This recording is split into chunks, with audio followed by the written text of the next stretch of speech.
first step is to jack up the car and remove the road wheel. This will expose the brake caliper, red arrow, that presses the pads against the disc or rotor, yellow arrow.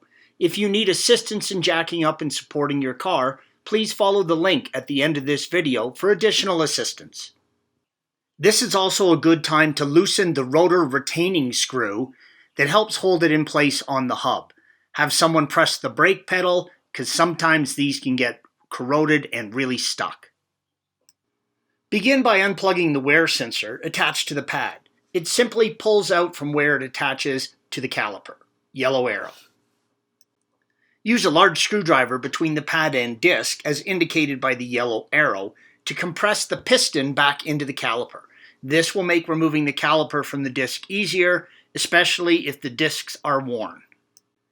Next, remove the two 12mm guide bolts, as indicated by the yellow arrows, holding the caliper to its mount. After the guide bolts have been removed, you should be able to simply lift the caliper off its mounts.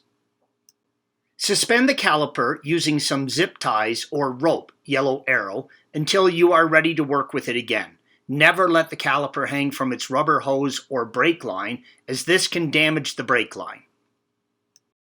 Once you have the caliper removed, inspect the inside of it. Make sure that the dust boots and the clamping ring inside the caliper, red arrow, are not ripped or damaged. If they are, then the caliper may need to be rebuilt or replaced. If you're installing new brake pads along with new rotors, then you will need to take a C-clamp and an old brake pad, yellow arrow. Use the C-clamp and the brake pad to push the piston all the way back into the caliper. This is because the new pads and rotor are going to be thicker than the old worn-out pads and rotors. Pushing the piston back using a clamp, being careful not to use too much force, will give you extra room.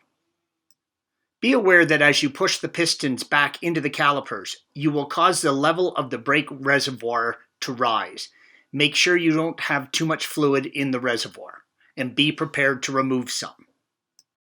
If the level is high, you may have to siphon a little bit out of the reservoir to prevent it from overflowing. Move to the caliper mounting bracket and remove the two brake pads from their mounts, yellow arrows.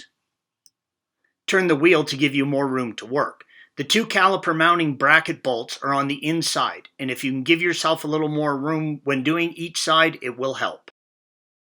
Remove the two 18mm bolts, red arrows, holding the mount to the steering knuckle. Remove the bracket from the knuckle and set it aside. The next step is to remove the rotor. You should have already loosened the T30 torque screw, indicated by the red arrow, before you began the process. If you haven't, you're going to have someone help you. The best way to stop the rotor from spinning is to jam a screwdriver down through the fins in the rotor. The rotors can get corroded onto the hub, and sometimes you need to give them a good hit with a mallet to free them up. Anything except the lightest of corrosion on the hub face, red arrow, must be cleaned with Scotch-Brite or a wire brush.